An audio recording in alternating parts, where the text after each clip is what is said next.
Fetico Halosa. Ողջույն սիրելի աղջիկներ, վերջապես շատ սպասված տեսանյութ ենք նկարելու այսօր ես ու Տրթատը, այսօր պատմելու ենք Տրթատի կրծքով կերակրման դադարեցման մասին։ Նշեմ, որ Տրթատը հիմա 1 տարեկան 7 ամսական է եւ արդեն մոտ 2 շաբաթ ինքը կաթիկ չի ուտում եւ արդեն կպատմեմ հերթով հա ինչ փուլերի միջով անցանք, ինչպես առանձնացրեցինք Տրթատի քնելը եւ ուտելը, ինչից սկսեցինք ընդհանրապես կերակրումների դադարեցումը, ինչով փոխարինվեց կաթիկը եւ այլն։ Սիրելի աղջիկներ, մեկ անգամ էլ նշեմ, որ սա չի երեկոյան զգեստների սրահն է, որտեղ շատ գեղեցիկ շորիկներ կան։ Եվ երբ որ ես Տրթատից ուրեմն փախնում եմ, այստեղ տեսանյութերը նկարում, որպեսզի կարողանամ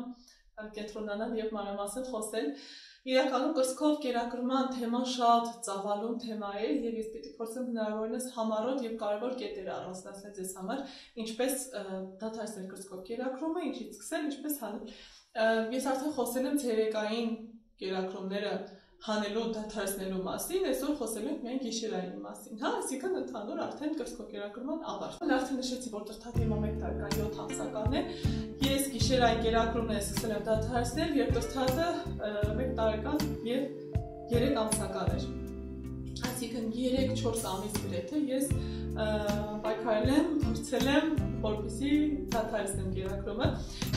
Նախ նշեմ, որ ես ինքս շատ դեմ եմ 1 օրում, 1 ժամում, մի քանի օրվա մեջ կտրուկ կերպով բալիկի կերակրումներ դադարեցնելուն։ Երբ կրծքի վրա կսում են գծու, աղի, թթու, չգիտեմ, սա կամ նա, զիլյոնկա, չգիտեմ ինչ, որպեսզի բալիկը չուտի, կամ երբ որ բալիկին ուղարկում են տատիկ պապիկի տուն մի քանի օրով, բալիկը մայրիկին չի տեսնում եւ մտածում որպես կարելի է կտրել կրծքով կերակրումը։ Սիրելի աղջիկներ, անհրաժեշտ է հասկանալ, որ մայրիկի օրգանիզմին պետք է ժամանակ, որպեսզի օրգանիզմը հասկանա, որ այլևս չկա կարիք արտադրելու կաթ, հա։ Եվ բալիկի օրգանիզմին անհրաժեշտ է ժամանակ, որպեսզի բալիկը հասկանա, որ ինքը այլևս ուրեմն կաթիկ չի ուտելու, հա, եթե պլանավորում ենք դադարեցնել կերակրումը։ Նախ նորից պիտի անդրադառնամ, որ Առողջապահության համաշխարհային կազմակերպությունը խորհուրդ է տալիս բալիկին կերակրել կրծքով մինչև 2 տարեկան։ 1 տարեկանը ներողություն, առաջին 6 ամիսը կենսական է, պարտադիր է բալիկին կերակրել բացառապես կրծքի կաթով կամ կաթնային խառնուրդով, մինչև 1 տարեկան բալիկը ուտում է հավելյալ սնունդ, բայց նորից հիմնական սնունդը կազմում է կաթը, էլի կամ կրծքի կաթ կամ կաթնային խառնուրդներ, հա։ 1 տարեկանից հետո ցանկալի է կերակրել այնքան, ինչքան մայրիկը կկարողանա։ Եթե կրծքով են կերակրում, հա, ինչքան մայրիկի ուժերը թույլ կտան, ինչքան ֆիզիկապես է հնարավոր եւ հոգեպես։ Ցանկալի է ԱՀԿ խորհուրդ է տալիս մինչև 2 տարեկան, եթե կարող եք կերակրել դրանից ավել, շատ ավելի լավ բալիկի առողջության համար կարող եք շարունակել դրանից հետո եւս։ Բայց ցանկալին ուրեմն միջինը 2 տարեկանն է համարվում։ Ես ինքս նշեմ, որ դադարեցի կերակրումները, երբ ես հասկացա, որ ես այլևս եւ ֆիզիկապես եւ հոգեպես չեմ կարողանում կերակրել Տրթատին։ Ես հիմա այս մասն ավելի մանրամասն կխոսեմ, բայց ուզում եմ անպայման սա նշել, որպեսզի աղջիկները, ովքեր տեսնում են, որ դիմացի մայրիկը կերակրում է 3 տարեկան բալիկին, չզարմանան եւ ավելորդ մեկնաբանություններ չանեն, քանի որ դա շատ ցանկալի է եւ բալիկի առողջության համար է, եթե մայրիկը կարողանում է կերակրել բալիկին ավել, քան 2 տարին, հա։ Ես արդեն նշել եմ, որ բալիկին կարելի է կերակրել հղի ժամանակ, բալիկին կարելի է կերակրել 2 բալիկին միաժամանակ, եթե ունենք մենք երկրորդ բալիկը, պարզապես բոլոր դեպքերում պետք է անպայման խորհրդակցել մասնագետի հետ նոր ուրեմն կերակրել, հա։ Համոզվել, որ որևիցե մեկի առողջությանը վտանգ չի սպառնում, վտանգի տակ չենք դնում եւ արդեն ուրեմն վայելել այս գեղեցիկ process-ը։ Միշտ ես նշում եմ, որ նորից եմ խոսելու, քանի որ սա կրծքով կերակրման մասին է, սիրելի աղջիկներ, եթե կա հնարավորություն, եթե դուք կարող եք կերակրել կրծքով բալիկին, կերակրեք կրծքով։ Մի փոխարինեք կաթնախառնուրդով, կեսից մի որոշեք, որ ձեր բալիկը չի կշտանում ձեր ենթադրություններով եւ ավելացրեք կաթնախառնուրդ, դիմեք կրծքով կերակրման մասնագետի, եթե դուք հղի եք եւ անպայման փորձեք եւ պայքարեք, որ փոքրիկը ուտի մայրական կաթ։ Սա անհամեմատելի է որևէ այլ սննդի հետ, մայրական կաթը ուրեմն փոխարինում է աշխարհի բոլոր սնունդներին, վիտամիններին, հանքանյութերին եւ ամեն ինչի փոքրիկի համար։ Անցնենք Տրթատի կերակրումներ դադարեցնելուն, ես կպատմեմ ինչպես դադարեցինք, նախ ես ուզում եմ նշել, որ ես մոտավորապես երբ Տրթատը 1 տարեկան եւ 2 ամսական էր, հա 14 ամսական, 15 ամսական, ես արդեն զգում էի, որ ես էլ ի վիճակի չեմ իրեն կերակրել։ Նախ դրթատը չափազանց շարժուն էր դարձել, ամեն կրծքին մոտեցնելուց ինքը շատ շարժվում էր։ Ինքը սկսում էր կծել, ինքը խաղում էր, ինքը սկսում էր ուրեմն խաղալ վզից հետ կամ կրծքերի հետ կամ ձեռքերի, չգիտեմ, ինքը անդադ իրեն թափահարում էր, անընդհատ շեղում էր կողքից ինչ-որ բաների վրա պտտվում, նայում էր հետ էր պտտվում։ Ինձ համար դարձել էր չափազանց ստրեսային ֆիզիկապես, ուրեմն իրեն կերակրելը։ Հետո հոգեպես էր ինձ համար արդեն սկսել հոգնածնող, հայ ես ասում եմ, որ ես շատ եմ հոգնել արդեն եւ ամեն անգամ երբես իրեն պիտի կերակրեմ կրծքով, ես արդեն հոգնածություն ուրեմն տեղի էր տալիս, ես զգում եմ, որ ինձ պետք է տրամադրվել, ուժերս հավաքել եւ կերակրել։ Հա, ու այսպես ես սկսեցի ուրեմն ցերեկային կերակրումները դադարեցնել ու եկավ հասավ մի պահ գիշերները, երբ ես զգում եմ, որ ինձ համար արդեն տհաճ է կրծքով կերակրել։ Ես գիտեմ, որ շատ մայրիկներ չեն խոստովանում այս երևույթը, գուցե ոմանք չեն զգում նման բան, բայց մեծ մասամբ եթե զգանել, ավաճում ենք աշկա մտածում, որ ես լավ մայրիկ չեմ, եթե ինձ համար կրծքով կերակրումը հաճելի չէ։ Սիրելի աղջիկներ, ինձ թվում է բոլորի մոտ գալիս է որևէ շրջան, երբ կրծքով կերակրումը հաճույք չի պատճառում մայրիկին։ Բնականաբար սկզբնական շրջան, երբ բալիկը շատ փոքրիկ է, չափազանց հաճելի է կրծքով կերակրել, անընդհատ մայրիկը, եթե չունենք իհարկե վերքեր վնասվածքներ, չափազանց հաճելի է փոքրիկին գրկել, մոտեցնել ուրեմն կրծքին, իրեն շոյել, կերակրել, հա, հետո արդեն ատամիկների հոլում շրջանում ինձ համար ավելի պարտականությունն էր շատ քան հաճույքը, քանի որ դրթատը գծում էր անդադ, հա, լնդերի քորից։ Հետո նորից գացի մի պահ 10 ամսական 11, հա, էլի շատ հաճելի է կերակրել, էլի կարող ես շոյել բալիկին, վայելել ուրեմն իրեն դիտելու այդ պահերը հաճույքը, բայց հետո արդեն գալիս է ֆիզիկապես դժվար, նախ ծանր է բալիկը, իրեն գրկելը, թևերն են հոգնում, մեջքն է հոգնում, ուրեմն գալիս է ֆիզիկապես դժվար փուլ եւ գալիս է հոգեպես դժվար փուլ։ Եվ իմ համոզմամբ ցանկացած մայրիկի մոտ երբ գալիս է փուլը, կարելի է արդեն ուրեմն նաև ցանկալի է պարտադիր է դադարեցնել կերակրումները, հա։ Ես միշտ ասել եմ, որևէ բան մայրիկի կյանքում մայրիկի հետ կապված չպիտի լինի պարտադրված, ստրեսային, լարված իրավիճակում։ Մայրիկը պիտի վայելի բալիկի խնամքը։ Բալիկը պիտի զգա մայրիկի սերը, դրական տրամադրվածությունը, եթե մայրիկը նյարդային է, բալիկը դա զգում է։ Ինչևէ, երբ դրթատը դարձավ 1 տարեկան, ուրեմն 4 ամսական գրեթե, ես սկսեցի գիշերային կերակրումները կրճատել։ Ուրեմն, այստեղ ամենադժվար փուլը եւ ամենակարևոր փուլը դա գիշերային քունը կրծքով կերակրումից առանձնացնելն է։ Գրեթե բոլոր բալիկներն այս աշխարհում քնում են կաթիկ ուտելով, հանգստանում են կաթիկ ուտելով։ Եվ սա շատ դժվար փուլ է, որ պետք է առանձնացնել, որ բալիկը հասկանա, որ կարելի է քնել առանց կաթիկ ուտելու, կարելի է կաթիկ ուտել, բայց չքնել, հա, սա դժվար փուլ է իրականում։ Մենք մի քանի տարբերակ փորձեցինք եւ ամենաարդյունավետն էր այն տարբերակը, որ փոքրիկին քննացնում էր հայրիկը։ Ուրեմն ինչ էինք մենք անում։ Դրթատը ֆիքսված ժամեր ունի քնելու, մինչև 1 տարեկանը դրթատը երեկոյան քունը քնում էր ժամը 7-ին, երեկոյան, եւ 1 տարեկանից հետո սկսեց քնել 8-ին։ Ուրեմն, երբ որ ինքը 8-ին պիտի քներ, ես ժամը 7-ին մոտավորապես իրեն կերակրում էի կրծքով։ Սիրելի աղջիկներ, այստեղ ավելորդ անգամ նշել, որ եթե ցանկանում եք կրծքով կերակրել, բալիկի ընդունած սնունդը օրվա մեջ պիտի լինի բավականաչափ սննդարար եւ առողջ։ Այսինքն պետք է համոզվեք, որ բալիկը բավականաչափ սնունդ է ստանում, սոված չի մնում, որպեսզի ինքը կարողանա այլևս կաթիկի պահանջ չզգալ, հա։ Այսինքն, եթե բառացիորեն սա թարգմանենք, նշանակում է, որ ստացած սնունդը պիտի կարողանա փոխարինել մայրիկի կաթիկի։ Շատ կարևոր կետ է, սա չեն կարող տեսնել, հա։ Իմ դեպքում ես անձապես խորհուրդ կտամ երեկոյան ժամերին հատկապես բալիկին անպայման կաթնամթեր կերակրել, ուրեմն ես առանցին կխոսեմ ուտելիքի մասին, ես խոստացել եմ տեսանյութ նկարել, ինչ մատուցել փոքրիկին, բայց եթե փորձեմ շատ արագ սա էլ ասել, հա, ուրեմն դրթատի ուտելիքը կազմում է ինչ ինքը սկսել է կաթիկ չուտել կամ ինչ սկսել են կաթիկը պակասեցնել, ուրեմն առնվազն 1 մսով ուտելիք օրվա մեջ, կլինի դա սուպիկ, կլինի դա աղացած միս, կլինի դա, չգիտեմ, ցանկացած ձուկ կլինի, ինչ որ կլինի, հա, անպայման 1 մսային ուտելիք, անպայման հատիկեղեն, կամ հատկացավար, կամ բրինձ, առողջ հատիկեղեն, հա, կամ քույնակ, անպայման պիտի լինի 2 միջանկյալ, որոնք կլինեն մրգով եւ բանջարեղենով, գուցե կատնամթերքով լինեն, գուցե առանց, չգիտեմ, օրինակ շատ հաճախ ես եթե կատնամթերք արդեն 1 անգամ կերել է դրթատը կամ պատրաստվում երեկոյան տան, բանան եմ տրորում եւ բանանի մեջ եմ օրինակ ընդեղեն լցնում, հա, չգիտեմ, ինչ որ պիտի մատուցեմ իրեն։ Այսինքն 1 մսային ճաշ անպայման հատիկեղեն, անպայման բանջարեղեն եւ միրգ եւ անպայման կատնամթերք։ Սա պիտի պարտադիր բալիկը ուտի, հա, կլինի արդեն այնտեղ նիկարակ, չգիտեմ, մրգեր մի քանիսը կլինեն, կատնամթերքի մեջ դուք ավել ինչ կավելացնեք սննդարար, դա արդեն ձեր ընտրությունն է, բայց բալիկը պիտի պարտադիր ուտի բավականաչափ սննդարար ուտելիք, որպեսզի ինքը կարողանա ուրեմն կաթիքից հրաժարվել։ Ուրեմն եթե տրթատը ուշ կերած էր երեկոյան, եւ մենք արդեն պիտի պատրաստվենք քնելու, քնից մոտ 30 րոպե, 40 րոպե առաջ, 1 ժամ առաջ ես տրթատին ուրեմն ուշ կերակրում էի կրծքով։ Ուրեմն ինքը կրծքով կերակրվեց, գնում ենք լողանալու։ Գնացինք լողացանք, հետ եկավ արդեն երևս մեր հայրիկը։ Ինչ էինք անում, շատ ծիծաղելի է սա, բայց պաստորեն օգնեց տարբերակը։ Ես թաքնվում էի։ Ես թաքնվում էի խոհանոցում կամ որովից եմ դեռ որտեղ տրթատի չի տեսնի։ Եվ ուրեմն եթե ինչ չէր տեսնում, ուրեմն հայրիկի հետ պիտի քնի եւ բնականաբար բալիկներն ունեն սիրելի երաժշտություն, հա, որի տակ իրենք հանգստանում են, մենք դնում ենք թաթին իջած երաժշտությունը, տան բոլոր լույսերը հանգցնում ենք, ուրեմն աննշան որ թե լույս կմնար կամ մոմակալ, շատ փոքրիկ ինչ-որ մի հատ լույս, եւ բալիկը հայրիկը գրկում էր տրթատին ու փորձում էր քնեցնել։ Բնականաբար տրթատը 1-2 րոպե կարող է լացեր կամ բողոքեր կամ դժգոհեր, պայքարեր, որ չի քնում, բայց եթե բալիկի քնի ժամն է, իրենց ռեժիմը շատ, իրենց մարմինը շատ ուժեղ է աշխատում, իրենց ժամային ուրեմն գրաֆիկով, եւ եթե իր քնի ժամն է, ինքը լողացել է, ինքը չորացել է, հագել է իր գիշերազգեստը եւ ինքը կուշտ կերած է,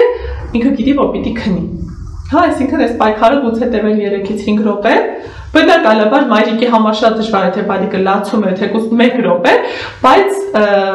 այնպիսի լաց չէր, հա, որ իմանամ ինքը չարչարվում է, ինքը ուղղակի դժգոհության լաց էր, թնքթնքոց էր, որ ինքը ուզում է մայրիկին, բայց ի վերջո քնում էր մայրիկի մոտ։ Սա գրեթե 1 ամիս փորձել ենք ուրեմն այս տարբերակը, եթե իհարկե օրեր կային, որ իսկում է, որ ինքը իսկապես ուզում է, որ ես իրեն քնեցեմ, բնականաբար ես իրեն ուրեմն գրկում էի, եթե ինքը անգամ լացում էր, որ չեկաթիկ եմ ուտում, ես իրեն կերակրում էի, բայց մեծ մասամբ փորձում էինք առաջին տարբերակը։ Ուրեմն ամեն դեպքում պետք է ամեն դեպքում փորձել եւ համբերել, հա, գաղտնիքը այստեղ համբերությունն է, հանդարտությունը, հանգստությունը, որը շատ դժվար է մայրիկների համար, հատկապես եթե լարված ես, նյարդային ես, հոգնած ես, անկուն ես, բնականաբար շատ դժվար է, բայց պետք է։ Ուրեմն մոտ 1 ամիս տևեց այս երևույթը, երբ մենք անջատեցինք գոնե կերակրումից։ Լինում էին օրեր, որ տրթատը անպայման պիտի միևնույնը ուտեր, բայց դրանք քիչ էին լինում։ Երբ արդեն տրթատը ֆիքսեց, որ ինքը առանց ուտելու կարող է քնել, արդեն սկսեցի ես իրեն քնեցնել, հա։ Ուրեմն սկզբում, երբ հայրիկից ես էի իրեն վերցնում, ես իրեն պարկասում էի անկողնում, էլի միացնում էի սիրելի երաժշտությունը, ես պարկում էի կողքին։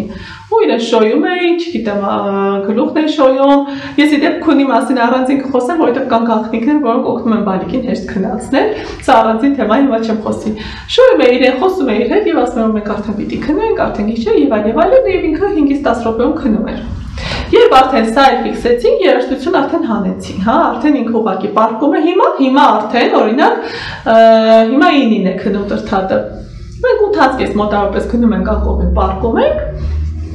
Երբ արդեն ես իրեն ուղղակի ասում տրթատ պիտի քնենք քո քնի ժամն է, գլուխը շորում ինքը քնում է 5-ից 10 րոպեում։ Առանց երաժշտության, առանց կաթիկի, առանց որևիցե բանի։ Ես իրականում ապշած եմ, ես հույս չունեի, որ նման օր կգա։ Եվ ես չեմ ուզում աղջիկները հիմա իրենց վատոց գան եւ չեն կարողանում քնել, բայց ելի աղջիկներ ինչ կրծքով կերակրում է դադարեցրել են, տրթատը գիշերները չի արտանում այլևս։ Սա ինձ համար ուղղակի հրաշք էր։ Ես չգիտեմ, ես 1.5 տարի չէի քնել գիշերները եւ ես հույս չունեի, որ օրը կգա եւ ես կքնեմ։ Ես իսկապես այլևս հույս չունեի, ես մտածում եմ, որ սա պարզապես իմ բախտը չի բերել, իմ բալիկն է այստեղ, բայց պարզվեց, որ չէին ուղղակի արտանում, որ կաթիկն ուտի եւ ես իհարկե չեմ փոշմանում, որ ես դա արել եմ, որովհետեւ դա արել եմ իմ բալիկի առողջության համար։ Այնպես որ կողքից անգամ եթե կճնշենք, ասեն դե մի տուր կաթիկը թող քնի, դե ջուր տուր, դե կաթային խառնուրդ տուր թող քնի, սիրիախշն դուք դա անում եք ձեր բալիկի առողջության համար։ Երբ այս փուլն անցանք, որ տրթատը արդեն վարժվեց, որ ինքը կարող է քնել առանց կաթիկ ուտելու, սկսվեց հաջորդ փուլը, հերթով գիշերային կերակրումներ պակասեցնելը։ Տրթատը միջինում 3-ից 4 անգամ արտանում կաթիկ էր ուտում։ Օր կլիներ 6 անգամ կարթանար, օր կլիներ 3 անգամ կարթանար, բայց 3-ը պարտադիր էր։ Ուրեմն երբ տրթատը սկսեց արտանալ արդեն գիշերվա կաթիկի համար, սկզբում ես իրեն առաջարկում էի ջուր։ Առաջին օրին ինքը տեսնել անգամ չէր ուզում, լսել անգամ չէր ուզում ջրի մասին, ինքը ուղղակի sense դեմքը թեքում էր, ինչեւ ես ջուրը հեռու տանեմ։ Բայց ես չէի հանձնվում նորից հաջորդ անգամ եթե ինքը արտանա նույնիսկ ասում էի ջուրիկը խմես մոտեցնում էի բաժակը իրեն ինքը բաժակը հերում էր ես կաթիկ էի ուրեմն տալիս այսպես շարունակ հա այսպես երևի թե 2-3 շաբաթ իր ամեն հելնելուց ես ասում էի տրթա ջուրիկը խմես ջուրիկը մոտեցնում է ինքը ասում էր ոչ ինքը գլուխը թեքում էր ջուրն էր հերում ինձ էր հերում լացում էր մինչև կաթիկ էի տալիս այսպես շարունակ 2-3 շաբաթ հրաժարվում էր հետո 2-3 շաբաթ անց Տրթատը առաջին անգամ արթնանալուց, որը լինում էր մոտավորապես ժամը 1-ից, սկսեց խմել ջուրիկը։ Նախ այստեղ փոքրիկ գաղտնիք կա, պետք է պարտադիր հիշեք, ջուրը պիտի լինի գոնե սենյակային ջերմաստիճանի եւ ցանկալի որ լինի պլաստիկ տարայի մեջ, որովհետեւ ապակին սառն է եւ ես հասկացա, որ երբ որ սառն էր մոտենում իրեն այդ քննադատախ վիճակում ինքը անմիջապես հրաժարվում է, այսպես հետ էր քաշվում։ Իսկ պլաստիկը ավելի տաք է մնում բնականաբար, ջուրն էլ սենյակային ջերմաստիճանի լինի, շատ ավելի հաճելի է։ Եվ տրթատը սկսեց այդ առաջին անգամը, որ շատ խորը քնի մեջ էր, այն հարտանում ժամը 1-ին, 2-ին բնականաբար շատ խորն էր քնած, ինքը խմում էր ջուրը արդեն։ Դրանից հետո մնացել էր արդեն մոտավորապես 3-ի կողմերը իր արթնանալը եւ մի հատ էլ լուսաբացին էր պարտադիր արթնանում 5-ին 6-ին, որը ամենադժվարն է ասեմ ձեզ, որովհետեւ արդեն կարծես թե քունը բավական քնել է, հա, բալիկը էլ արդեն շատ քնի կարիք չունի, ինքուզ մը արթնանալ, արևի հետ արթնանալ եւ շատ դժվար է հետ քնացնել իրեն։ Ու այսպես շարունակ անընդհատ նույն բանը, հա, հետո ժամը 3-ին էր արթնանում, տրթաջուրիկը խմես, ոչ, տրթաջուրիկը խմես, ոչ, ու այսպես կերակրում էի, տրթաջուրիկը խմես, օրերին ասում էր այո։ Այդ օրիկը ջուրիկ էր խմում, հաջորդվան այդ կաթիկ, հետո ջուրիկ հաջորդվան կաթիկ, այսպես շարունակ երկրորդ կերակրումը նույնպես ինքը սկսեց արդեն չարթնանալ։ Եվ մնաց երրորդ կերակրումը, որը լուսաբացին էր լինում, լուսաբացին ամենաերկարը տևեց հանելը նույն սիստեմով եւ արդեն օրեր էր լինում ինքը կամ ժամը 1-ին էր մի անգամ ջուր խմում կամ մի հատ լուսաբացին 4-ին 5-ին էր խմում ջուր։ Եվ մոտավորապես 3-4 ամիս պայքարից հետո առանց որևիցե լանցի, առանց որևիցե սթրեսի, առանց որևիցե դժգոհության տրթատը ուրեմն հիմնովին մենք կաթայսեցին կրծքով կերակրումները։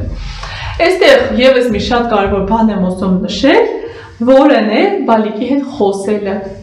Սիրելի աղջիկներ, իրենք ծնված օրից հասկանում են մեզ, իրենք ծնված օրից հասկանում են մեր խոսացածը։ Խոսեք բալիկի հետ, բացատրեք, ինչ է կատարվում, ինքը ինչի պիտի այլևս կաթիկ չուտի, հա, ինչ եղավ, ինչ փոխվեց իր կյանքում, որ ինքը ուտում էր եւ հիմա չի ուտում։ Ես տրթատին բացատրում եմ, ամուսինս իր հետ անգլերեն է խոսում, ես հայերեն, ու այսպես ինքը իրեն baby է ասում, ու ես ասում եմ տրթատ, դու այլևս baby չես, baby-ն է կաթիկ են ուտում, իսկ դու արդեն մեծացել ես, դու այլևս կաթիկ չես ուտելու, դու արդեն ճաշիկ ես ուտում, ու այսպես ամենուր խոսում ես իր հետ, ու ինքը արդեն հիմա վերջին մոտ մեկ ամսին ասում էր մամա, no baby, ասում էի, no, այսինքն ես baby չեմ, ասում no կաթիկ, ասում no կաթիկ, եւ ինքը թողնում գնում է, խփում չել